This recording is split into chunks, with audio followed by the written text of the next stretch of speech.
So I'm in the Apple Store, launching my official website. The answer is yes, I'm supernatural.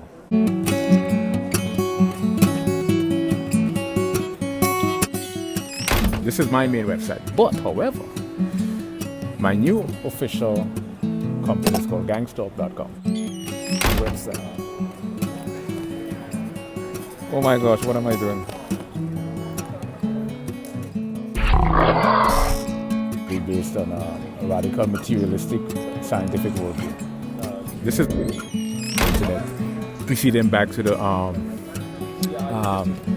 crash of the stock market in the early 2000s, and then the spiral of domain purchases. So all the domain names was purchased and bought during the dot-com era. That was the dot-com era, right after the stock market.